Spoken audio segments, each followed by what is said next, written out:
అనే ఉద్దేశంతో నన్ను బయటూరికి పంపించి చదివించారు మా నాన్న.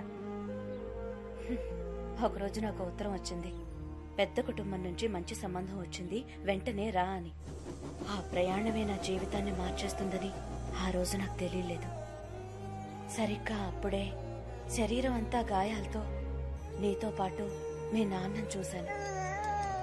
నిన్ను నా చేతుల్లో పెడుతూ నీ బిడ్డకు ఎటువంటి ఆపద రానివ్వనని వాళ్ళమ్మకి మాటిచ్చానని, ఆ మాట నిలబెట్టుకునే పరిస్థితుల్లో నేను లేనని, మీరే ఎలాగైనా నా బిడ్డని కాపాడాలని నిన్ను నా చేతుల్లో పెట్టి ఆయన వెళ్లిపోయారు. ఆ తర్వాత ఆయన నేను చూడలేదు.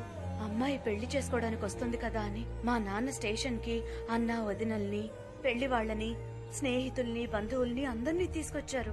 ఆ సంతోష సమయంలో అందరూ నా కోసం ఎదురు చూస్తుండగా చేతిలో బిడ్డతో నేను ట్రైన్ దిగాను.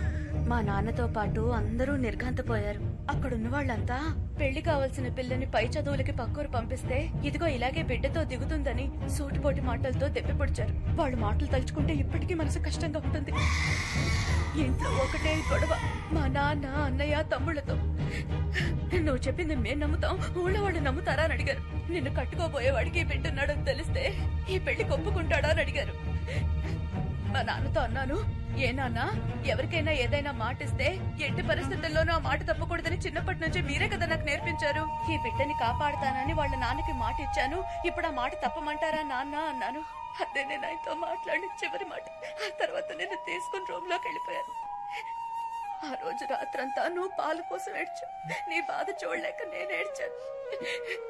ఆ క్షణాన్ని నిర్ణయించుకున్నాను, తల్లి కాకుండానే నీకు తల్లి పాలిచ్చాను. అప్పుడే నువ్వు నన్ను అమ్మ అని పిలిచావు. ఆ మాటకున్న గొప్పతనాన్ని తెలుసుకున్నాను.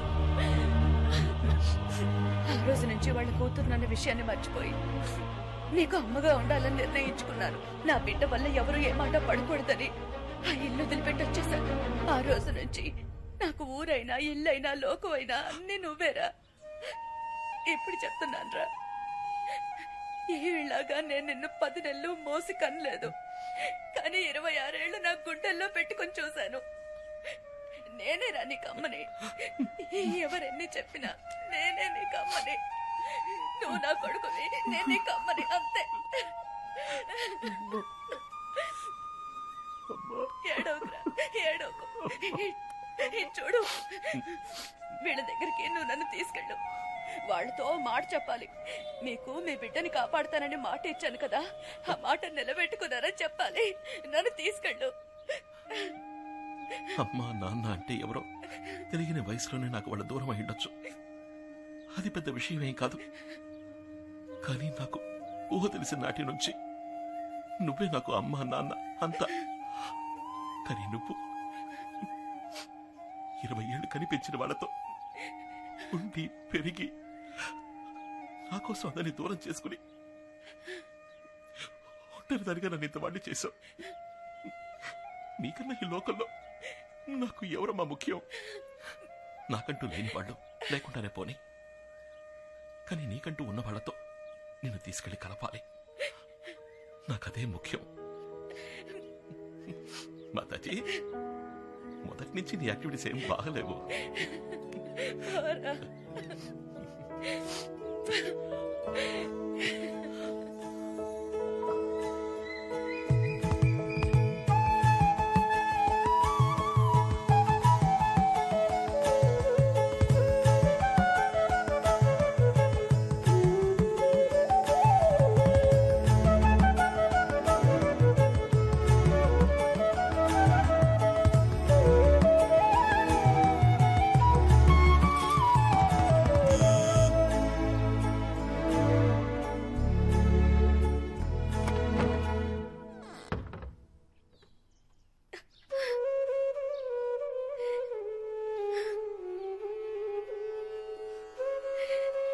వదినా,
మణి మీ మనవడు. రారా ఇలా. ఒకే రోజులో మీ అమ్మని తీసుకెళ్లిపోయావు. మళ్ళీ తనని తిరిగి తీసుకురావడానికి నీకెన్ని సంవత్సరాలు పట్టింది కదూ? రే ఏంట్రా అలా చూస్తూ ఉండిపోయావు. నాన్నగారే మాట్లాడిందా నీకేంటి?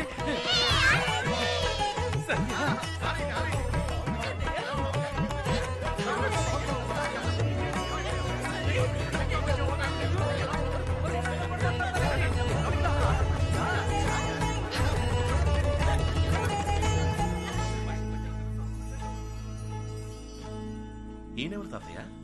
ఈయన మీ ముత్తాత గారు. వచ్చేటప్పుడు మన స్కూల్ చూసుంటావుగా, అది ఈయన కట్టించారు. తర్వాత ఈయనెవరంటే తాతయ్య ఇదెవరు తాతయ్య? మన కుటుంబంతో సంబంధం లేనట్టు విడిగా తెలుస్తోంది. అదా మీ మావయ్య కూతురు సత్య. నిజమా? సత్యభామ. మీ అమ్మాయి ఇంట్లో లేకపోయినా తన పేరైనా ఈ ఇంట్లో ఉంటుందని అలా పెట్టాం. ఇప్పటిదాకా ఇక్కడే ఉంది. ఒకవేళ బయటకి ఏమైనా వెళ్ళిందేమో. బాగా తెలివైన పిల్ల. దాన్ని ఎవ్వరూ మోసం చేయలేరు. గడుగ్గాయి. మా ఎక్కడికి వెళ్ళిపోయారు అందరూ?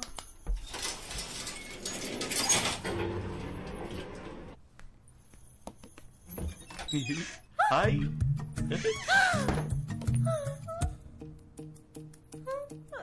మళ్ళీ స్టార్ట్ అయిపోయిందా?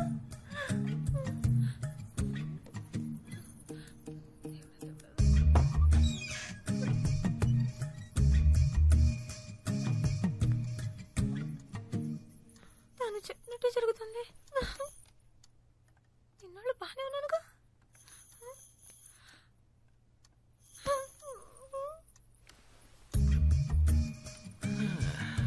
నేను అప్పుడే చెప్పాను కదా నీకు ఇమాజినరీ రొమాన్స్ ఫీలియా ఉంది అని. ఏమండి, అసలే నా కొంట్లో బాలేదు, మధ్యలో మీరేంటి? ఓ మై గాడ్, నా గొంతు నీకు వినిపించిందా? ఇలా చూడు సత్య, ముందు నేను లేని చోటంతా నీకు కనిపించాను అంటే నువ్వు నన్ను మనస్ఫూర్తిగా ప్రేమించడం మొదలుపెట్టావు. That's symptom number 1.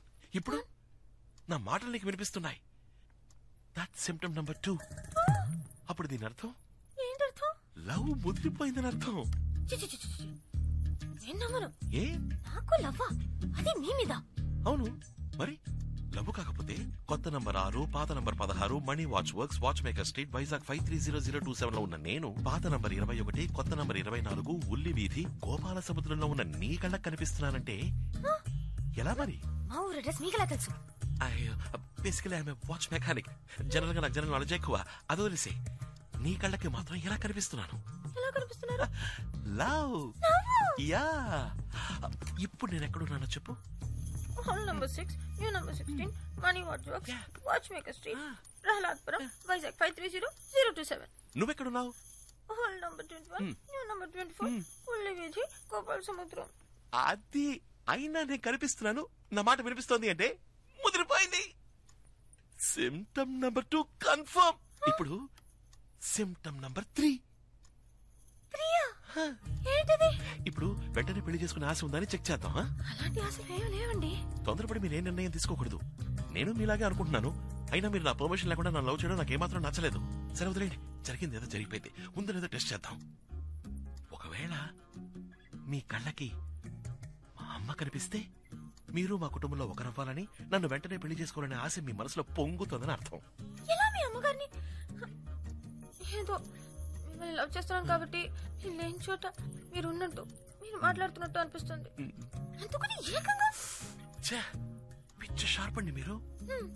ఒకవేళ మీ కళ్ళకి వెనకాల కిటికీలోంచి మా అమ్మ కనిపిస్తే, ఒకవేళ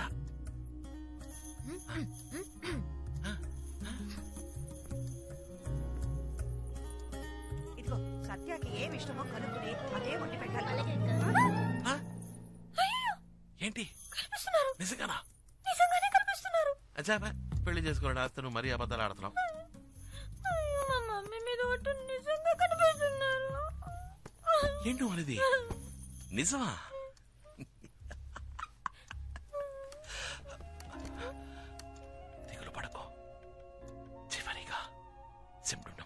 టెస్ట్. ఇంకో టెస్టా? ఇది చాలా అందమైన టెస్ట్. ఏంటో చెప్పండి. పెళ్ళైన వెంటనే నీకు పిల్లల్ని కనాలనే ఆశ ఉందో లేదో తెలుసుకునే టెస్ట్. అదెలా? నేనెక్కడున్నాను? Call number 6, you're number 16, Money Watch Works, Watchmaker Street, Pralakpuram, Vizag 530027. నువ్వెక్కడున్నావు? You're number 21, Hall number 24, Old Viti, Gopal Samudram. అక్కడున్న నేను ఇక్కడున్న నిన్ను తాకడం కుదురుతుందా? కుదరదు. తాకినట్టు కనుక అనిపిస్తే